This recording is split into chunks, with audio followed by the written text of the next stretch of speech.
안녕하세요. 영상큐티 시청자 여러분 반갑습니다. 영상큐티 8번째 시간이네요. 오늘 함께 나눌 골로새서의 말씀은 1장 23절의 말씀입니다. 만일 너희가 믿음에 거하고 터 위에 굳게 서서 너희 들은 바 복음의 소망에서 흔들리지 아니하면 그리하리라. 이 복음은 천하 만민에게 전파된 바요 나 바울은 이 복음의 일꾼이 되었노라. 하나님은 늘 우리와 화목하기를 원하십니다. 아담 이후 사람과 하나님 사이가 어그러졌는데 이 어그러진 관계를 하나님 늘 회복하기를 원하셨고 그 회복의 성취로 예수 그리스도를 우리에게 보내주신 것입니다. 예수님이 죽으시고 3일 만에 살아나신 이 사건, 이 사실, 이것으로 인해서 우리가 하나님과 화목할 수 있는 은혜를 입은 것입니다. 그래서 오늘 바울은 이 골로새서의 편지를 통해서 골로새 성도들에게 천하 만민에게 이 복음이 전파됐다고 말했습니다. 복음이 바로 하나님과 화목하게 만드는 근거입니다. 근데 이 복음이 누구에게 전파됐냐면 천하 만민에게 전파됐다고 말합니다. 천하 만민이라고 표현이 되어 있으니까 우리가 느끼기는 사람들과만 하나님 화목하기를 원하신다 이렇게 우리가 여겨질 수 있는데요.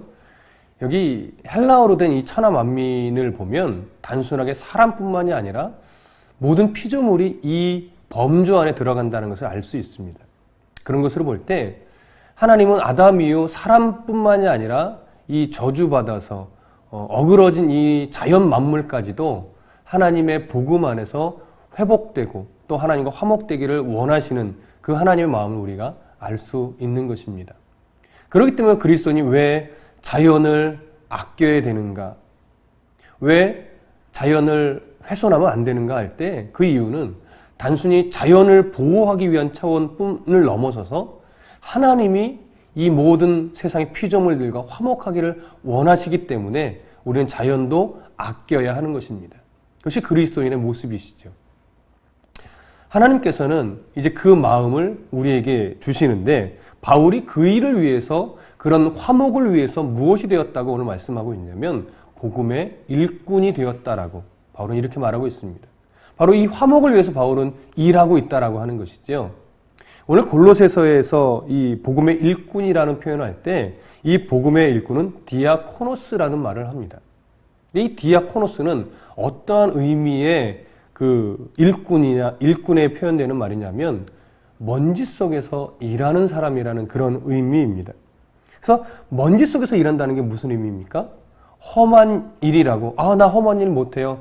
내가 예수 믿은 사람인데 어떻게 이런 험한 일을 합니까? 이런 차원이 아니라 복음을 위해서 하나님과의 화목을 위해서라면 내가 아무리 먼지 구덩이와 같은 곳에 험한 일이라 할지라도 내가 마다하지 않고 일하겠습니다. 그곳에서 복음을 위해 헌신하겠습니다. 그곳에서 내 삶을 하나님께 기꺼이 즐겁게 드리겠습니다. 이런 고백이 담겨 있는 표현이 바로 이 디아코노스라는 말입니다. 그런데 바울은 고린도서에서는 이 일꾼이라는 표현을 사용할 때 또 다른 헬라어 표현을 하고 있습니다. 그것은 뭐냐면 휘포 에레타스라는 말입니다. 이 휘포 에레타스라는 말은 어디 밑에서라는 의미가 담고 있는데 바로 배 밑에서 노젓는 그러한 일꾼, 노예를 표현할 때 쓰는 단어입니다. 여러분, 배너 같은 영화를 보면 바다에 커다란 범선이 있는 것을 볼 수 있습니다. 근데 재밌는 것은 그 범선 밑에 양옆으로 보면 노가 이렇게 삐져나와 있는데 그 노가 노를 저어서 그 배가 움직입니다. 그런데 그 배 밑에 노를 젓는 사람들이 누구냐? 다 노예들입니다. 그래서 그 노 젓는 노예들 맨 앞에 리더하는 사람이 북을 둥둥둥 치게 되는 거죠. 그러면 그 노예들은 그 북소리에 맞춰서 때로는 노를 빨리 젓고 때로는 천천히 젓고 때로는 오른쪽으로 갈 수 있도록 젓고 때로는 왼쪽을 갈 수 있도록 젓습니다. 근데 이 노예들의 특징은 뭐냐면 아니 어디로 갑니까? 왜 빨리 저어야 돼요? 왜 천천히 저어야 되죠? 이런 말을 할 수도 없고 하지 않는다는 겁니다. 그저 북소리에 맞춰서 노를 젓기만 하면 되는 거죠. 빨리 저으라 하면 빨리 젓고 천천히 저으라고 하면 천천히 저으면 되는 겁니다. 바울이 이 표현을 쓸 때 바울은 고린도서에서 무슨 마음으로 이 단어를 사용한 것이냐면 하나님이 이끄시는 대로 하나님이 가라 하는 곳에 가고 하나님이 멈추라는 곳에서 멈추는 그런 의미의 일꾼을 말하는 것입니다. 왜 거길 가야 됩니까? 내가 왜 이렇게 힘들어야 됩니까? 왜 나만 이렇게 매를 맞아야 되고 감옥에 갇혀야 됩니까? 이런 불평을 하지 않겠다라고 하는 고백인 것이죠. 그리고 또 하나 바울이 종, 일꾼이라는 표현을 로마서에서 또 한 번 쓰고 있는데 여기는 아주 또 독특하게 둘로스라는 표현을 씁니다. 일본은 제자다 뭐 이런 의미로도 사용이 되는데 이 둘로스라는 이 단어는요 아주 독특합니다. 어떻게 독특하냐면 종은 종인데 자유의 종이라는 말입니다. 여러분 자유의 종이 무슨 말인지 아십니까? 이스라엘에는 희년제도라는 게 있습니다. 그래서 노예도 땅도 희년이 되면 원주인에게로 돌려주고 종도 그 종에서 자유의 몸으로 해방시켜주는 때입니다. 그런데 이 종들 중에 아주 독특하게도 희년이 되어서 자유의 몸으로 내보내 주었음에도 불구하고 다시 주인에게 와서 제가 자유의 몸이 되지 않겠습니다. 나는 종으로 있어도 좋으니 당신 밑에 주인 밑에서 늘 주인을 섬기며 살겠습니다. 이렇게 나가지 않고 자유인을 거부하고 주인 밑에 종으로 있는 것을 즐거워하는 사람이 가끔 생겨납니다. 그러면 이 주인은 이 종을 어떻게 하냐면 그 문지방에 귀 한쪽 귀를 대고 그래서 송곳으로 귀를 뚫습니다.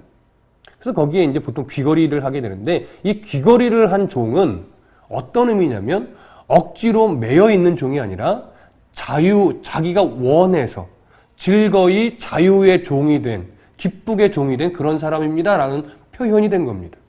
그래서 오늘날 보통은 이제 멋으로 귀걸이를 하지만 이 귀걸이의 원래 그 시작은 바로 이 종이라는 표현입니다. 자유의 종. 그러니까 예수 믿는 사람들이 귀걸이를 했다 치면 그 사람은 하나님 앞에서 나는 하나님의 종이 되었습니다. 나는 즐겁고 기쁘게 종이 된 사람입니다. 이런 고백의 모습이어야 되는데 사실은 멋으로 십자가를 귀에다 걸고 이러지요. 물론 그것을 했다고 해서 잘못됐다거나 신앙이 이상하다거나 이런 건 아닙니다. 그러나 우리가 귀걸이의 의미를 안다고 하면 이왕 귀걸이를 할까 하면 그 귀걸이를 통해서 내가 하나님께 이런 종이 된 사람이야 라고 의미를 부여한다면 그 귀걸이가 멋도 있지만 신앙인의 아주 의미도 있지 않을까요? 그렇게 생각을 해보게 됩니다. 여러분 오늘 바울이 일꾼이라는 표현을 쓰고 종이라는 표현을 쓰면서 이 세 가지 단어를 다른 성경에서도 살펴봤는데요. 오늘 이 단어 속에서 우리가 오늘 묵상하고 싶은 것이 바로 나는 이 바울이 했던 고백처럼 어떤 환경, 어떤 여건도 마다하지 않고 하나님을 위해서 즐거이 그 먼지 속에서의 일도 감당할 수 있는 그리스도인인가. 이 하나의 사실을 먼저 묵상했으면 좋겠습니다. 그리고 배 밑에서 노를 젓는 그 노예처럼 하나님의 복음을 위해서라면 그리고 하나님이 멈추라, 가라, 일어서라, 앉으라 라고 하는 음성을 들려주실 때 이유를 묻지 않고 하나님의 깊고 선하신 뜻이 있겠지 하면서 하나님의 말씀 안에 온전히 순종하려고 다짐하고 애쓰는 그러한 성도의 모습인가 또 한번 묵상하고 생각해 보셨으면 좋겠습니다. 그리고 둘로스라는 이 단어가 갖고 있듯이 정말 우리는 복음에 매여 있을 때 즐겁게 세상 사람들은 너 왜 이렇게 바보 같아? 꼭 그렇게 신앙생활 해야 되니? 라고 면박을 주기도 하고 또는 비웃겠지만 내가 이 복음에 매인 것이 얼마나 즐거운지를 그들에게 나타내고 보여줄 수 있는 그런 자유의 종인지 그러한 모습을 가지고 내가 삶을 살아가고 있는지 소망에 매이고 복음에 매인 그러한 성도인지를 좀 묵상해 볼 수 있는 오늘 하루가 되셨으면 좋겠습니다. 바울의 이러한 고백이 오늘 하루 바로 여러분들의 삶 가운데 일어나기를 간절히 바랍니다. 감사합니다.